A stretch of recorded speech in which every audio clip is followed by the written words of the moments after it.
Before I came here, I was a Bishop of Tewkesbury in the Diocese of Gloucester and had the enormous privilege of praying almost every day in Gloucester Cathedral. It is, I think, one of the most magnificent buildings in our land, and it became very special to me during our time there. What's less known about Gloucester, however, is that about half a mile down the road from the cathedral is Gloucester Docks. They were once thriving docks where huge amounts of produce, all sorts of things being imported from around the world were brought up the River Severn and unloaded at the docks. The dock workers, numbering several thousand at its height, found themselves in a position, however, where they felt, so it was described to me, that they were not welcome in the cathedral. Hence, they started their own church. Indeed, they got the authorities to build a church for them.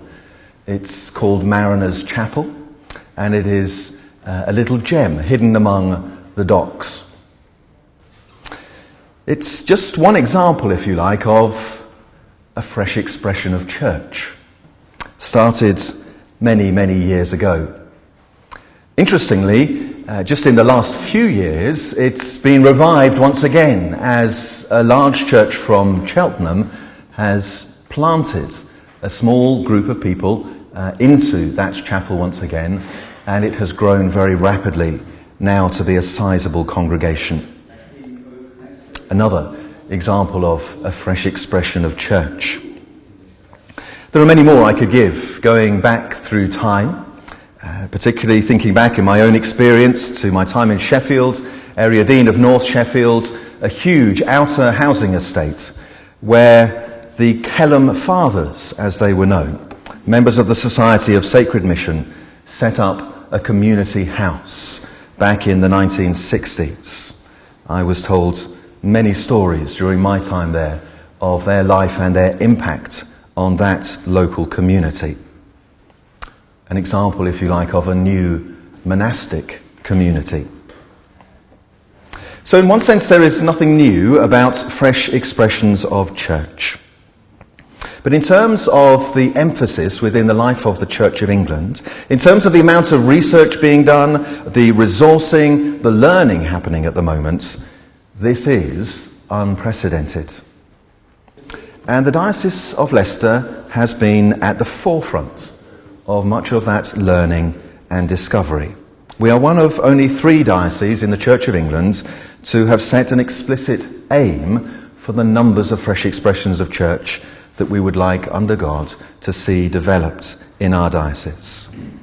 So 6 years ago, in November 2010, Diocesan Synod discerned that we were being called to establish as many fresh expressions of church as inherited models of church.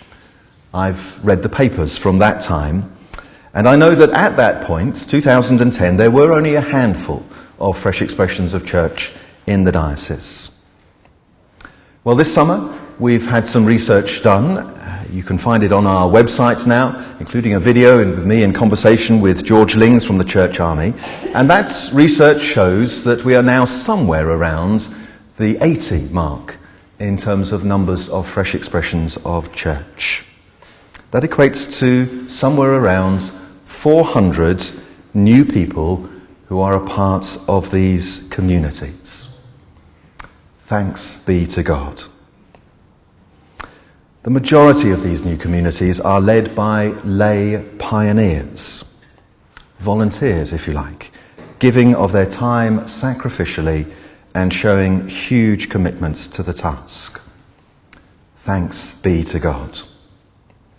And the majority of the people who are now part of these communities are part of networks not previously connected to church, people who would be very unlikely to ever come to more traditional expressions of church, yet they are now part of a Christian community. Thanks be to God.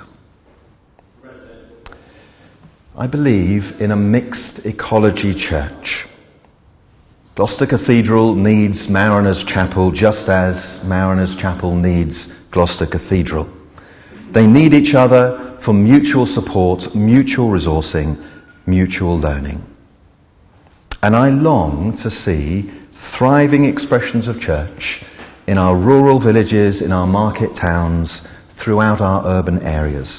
Fresh expressions of church alongside inherited models of church throughout our diocese.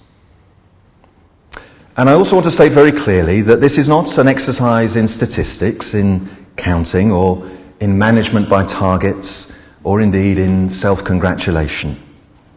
This is about discerning where God's Spirit is at work.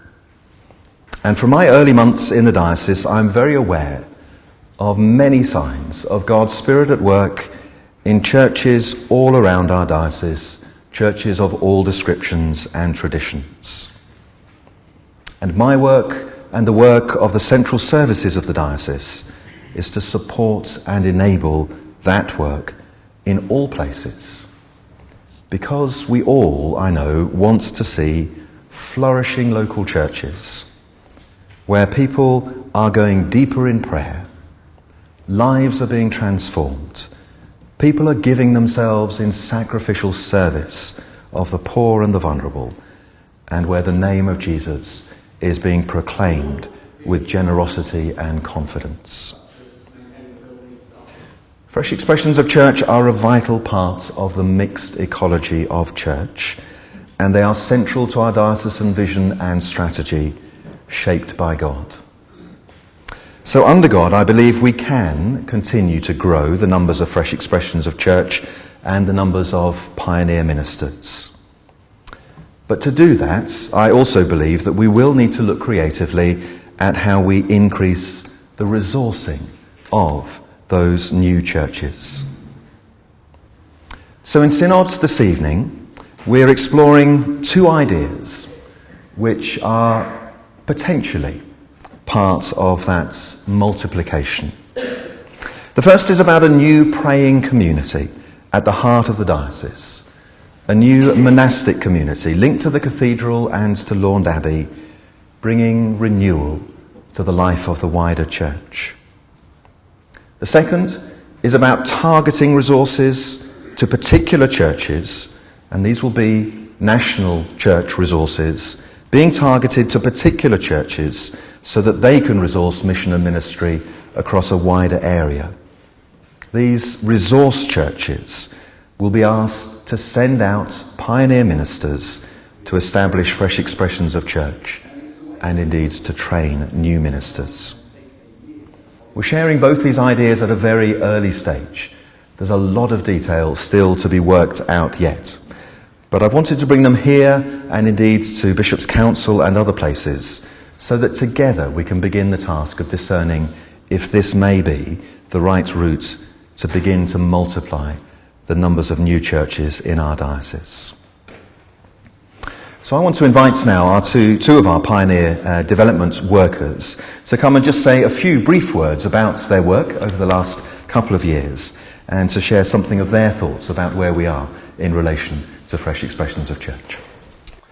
Mads and I have just returned from 3 days up in Edale in the Peak District with 8 other pioneers that we took away for a retreat. And we journeyed up Jacob's Ladder yesterday. Nick Henwood, one of our pioneers, led us on this expedition. And we soon found ourselves going into the mist. And at the very top there was strong winds, driving rain, and we got very, very wet. And we were hopeless at navigating. The only thing that could help us navigate was Nick and his waterproof iPad 3D OS map. And fortunately we made it, although we soon realised that his idea of 100 yards was our idea of several miles. But as we reached the plateau, I don't know if you've been up in the peaks very often, but familiar landscapes don't really exist. And if you don't know where you are, and the cloud has closed in around you, it can be pretty disorientating.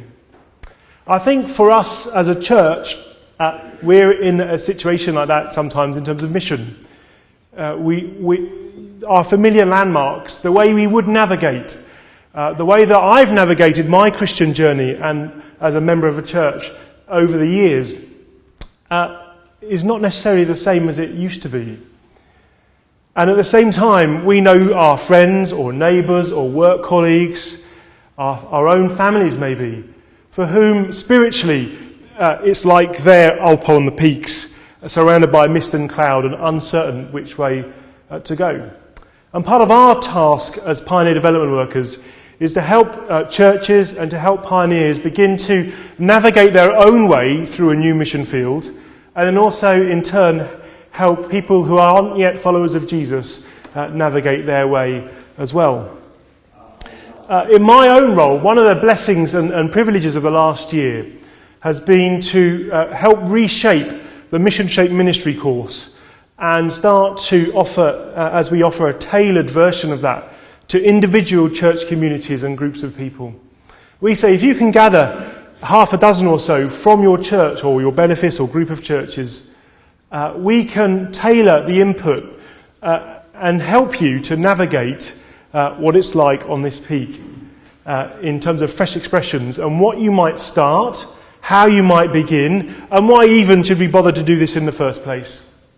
And for some communities that might lead into quite a brave and a radical fresh expression of church. For other communities it may just lead into other forms of really good mission. We don't really mind where it ends up, but we long to help you navigate as you help others to navigate life and faith together. So that's a Mission Shape ministry in a tailored way rather than bringing people all together.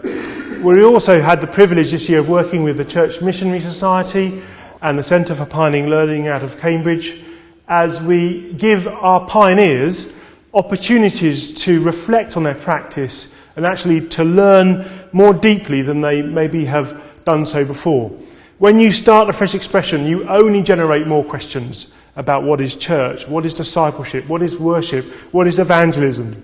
So to provide opportunities that, to gather pioneers together and to receive really good quality input has been as great to see, and it's really important. We've learned as well in the research we've done that any church of any size, in any location, of any style, can start a fresh expression. Might be big, might be small, but it's certainly possible. And that far from needing huge resources, actually you maybe need a group of 3 of you who start to think, I wonder what we could do to reach out to this group of people, and then start on that journey.